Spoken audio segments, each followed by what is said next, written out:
ನಮಸ್ತೆ ಸ್ನೇಹಿತರೆ, welcome to Think Easy official channel. ಇವತ್ತು ನಾವು ಬ್ರಾಹ್ಮಣರ ಸ್ಟೈಲ್ ಸಾಂಬಾರು ಹೇಗೆ ಮಾಡೋದು ಅಂತ ನೋಡೋಣ. ಈ ಬೇಸಿಗೆಯಲ್ಲಿ ನಮಗೆ ಮಸಾಲೆ ತಿಂದು ಬೋರ್ ಆದಾಗ ನಾವು ಈ ರೀತಿ ಸಾಂಬಾರನ್ನ ಮಾಡ್ಕೊಂಡು ತಿನ್ಬೋದು. ಸ್ನೇಹಿತರೆ, ನಾವಿವತ್ತು ಬ್ರಾಹ್ಮಣರ ಸ್ಟೈಲ್ ಸಾಂಬಾರು ಮಾಡಲಿಕ್ಕೆ ಫಸ್ಟು ನಾನು ತೊಗರಿಬೇಳೆನ ನೆನೆಸಿಟ್ಕೊಂಡಿದ್ದೀನಿ. ಅದ್ರ ಜೊತೆಗೆ ತರಕಾರಿ, ಮನೇಲಿ ಏನೇನು ತರಕಾರಿ ಇದೆ ಅಲ್ಲಿ ಹಾಕ್ಕೊಳ್ಬೋದು. ನಾನಿಲ್ಲಿ ಆಲೂಗೆಡ್ಡೆ, ನುಗ್ಗೆಕಾಯಿ, ಬೀನ್ಸು, ಕ್ಯಾರೆಟ್ನ ಹಾಕ್ಕೊಂಡಿದ್ದೀನಿ. ಇದ್ರ ಜೊತೆಗೆ ಈ ತರಕಾರಿಗಳನ್ನೆಲ್ಲ ನಾನು ಈ ಬೇಳೆ ಜೊತೆ ಬೇಯಿಸ್ಕೊಳ್ತೀನಿ.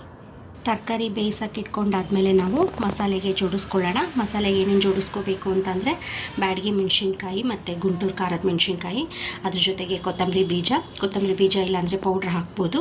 ಆಮೇಲೆ ಕಡಲೆಬೇಳೆ, ಆಮೇಲೆ ಸ್ವಲ್ಪ ಬೆಲ್ಲ, ಸ್ವಲ್ಪ ಹಿಂಗು, ಆಮೇಲೆ ಕಾಯಿ ನಾವು ಹುರಿದಾದ್ರೂ ಇಟ್ಕೊಂಡಿರ್ಬೋದು ಅಥವಾ ಹಂಗೆ ಹಸಿಕಾಯಿ ಆದರೂ ಹಾಕ್ಬೋದು. ಸ್ವಲ್ಪ ಕರಿಬೇವು, ಜೀರಿಗೆ ಮತ್ತು ಮೆಂತ್ಯ, ಇಷ್ಟು ಮಸಾಲೆನ ನಾವು ಚೆನ್ನಾಗಿ ಎಣ್ಣೆಯಲ್ಲಿ ಫ್ರೈ ಮಾಡ್ಕೊಳ್ಬೇಕು. ಬಾಣಲಿಗೆ ಸ್ವಲ್ಪ ಎಣ್ಣೆ ಹಾಕ್ಕೊಳ್ಬೇಕು. ಎಣ್ಣೆ ಹಾಕ್ಕೊಂಡು ನಾವೇನು ಮಸಾಲೆ ಜೋಡಿಸ್ಕೊಂಡು ಇಟ್ಕೊಂಡಿದ್ದೀವೋ ಆ ಮಸಾಲೆನ ಹಾಕಿ ಚೆನ್ನಾಗಿ ಫ್ರೈ ಮಾಡಬೇಕು.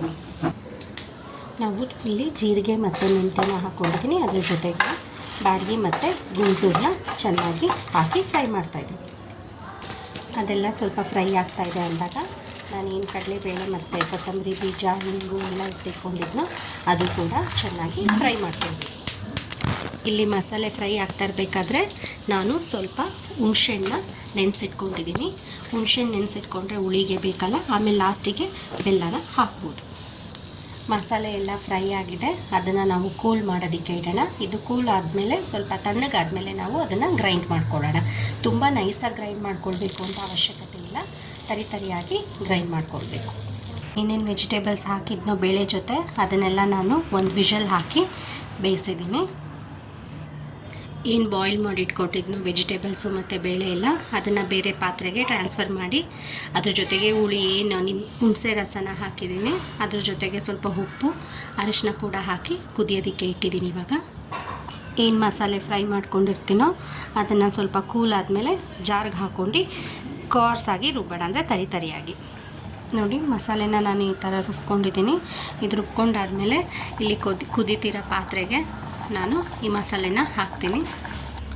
ಮಸಾಲೆ ಎಲ್ಲ ಹಾಕಿದೆ, ಅದ್ರ ಮೇಲ್ಗಡೆ ಸ್ವಲ್ಪ ಕರಿಬೇವು ಹಾಕಿ ನೀರು ಎಷ್ಟು ಬೇಕೋ ಅಷ್ಟು ನಾವು ಕನ್ಸಿಸ್ಟೆನ್ಸಿಗೆ ಹಾಕ್ಕೊಂಡು ನಾನು ಸ್ವಲ್ಪ ಗಟ್ಟಿಯಾಗಿ ಹಾಕ್ಕೊಂಡಿದ್ದೀನಿ. ನೋಡಿ, ಇಲ್ಲಿ ಸಾರು ಚೆನ್ನಾಗಿ ಕುದೀತಾ ಇದೆ. ಸಾರು ಕುದೀತಾ ಇರಬೇಕಾದ್ರೆ ನಾನು ಈ ಕಡೆ ಸೈಡು ಒಗ್ಗರಣೆಗೆ ರೆಡಿ ಮಾಡಿಟ್ಕೊಳ್ತೀನಿ. ಒಗ್ಗರಣೆಗೆ ಕರಿಬೇವು, ಸ್ವಲ್ಪ ಬ್ಯಾಡಗಿ ಮೆಣಸಿನ್ಕಾಯಿ, ಹಿಂಗು ಲೈಟಾಗಿ ಹಾಕ್ಕೊಳ್ಬೇಕು. ಇಲ್ಲಿ ಒಗ್ಗರಣೆಗೆ ನಾನು ಸ್ವಲ್ಪ ಜೀರಿಗೆ ಮತ್ತು ಮೆಂತ್ಯ ಕೂಡ ಹಾಕ್ಕೊಂಡೆ. ಕರಿಬೇವು, ಬ್ಯಾಡಗಿ ಮೆಣಸಿನ್ಕಾಯಿ ಜೊತೆ ಅದ್ರ ಜೊತೆ ಸ್ವಲ್ಪ ಹಿಂಗು ಹಾಕ್ಕೊಂಡಿದ್ದೀನಿ. ಸಾಸಿವೆ ಎಲ್ಲ ಸಿಗಿದ್ಮೇಲೆ ಏನು ಫ್ರೈ ಮಾಡ್ಕೊಂಡಿರ್ತೀನಿ, ಒಗ್ಗರಣೆ ಹಾಕಿರ್ತೀನೋ ಅದು ಈ ಸಾಂಬಾರಿಗೆ ಹಾಕ್ತೀನಿ. ಫೈನಲಾಗಿ ಒಗ್ಗರಣೆ ಹಾಕಿರೋದನ್ನು ನಾನು ಈ ಸಾಂಬಾರಿಗೆ ಹಾಕಿದೆ. ಈಗ ರುಚಿಕರವಾದ ಬ್ರಾಹ್ಮಿನ್ಸ್ ಸ್ಟೈಲ್ ಮತ್ತು ದೇವಸ್ಥಾನದಲ್ಲೆಲ್ಲ ಸಿಗುತ್ತಲ್ಲ ನಮಗೆ, ಈ ಕೊಲ್ಲೂರು, ಧರ್ಮಸ್ಥಳ ಆ ಥರ ಶೈಲಿಯ ಸಾಂಬಾರು ರೆಡಿಯಾಗಿದೆ. ಈ ಶೈಲಿಯ ಸಾಂಬಾರು ನಿಮಗೆ ಇಷ್ಟವಾದಲ್ಲಿ ಪ್ಲೀಸ್ ಲೈಕ್ ಮಾಡಿ, ಶೇರ್ ಮಾಡಿ ಮತ್ತು ಸಬ್ಸ್ಕ್ರೈಬ್ ಮಾಡಿ.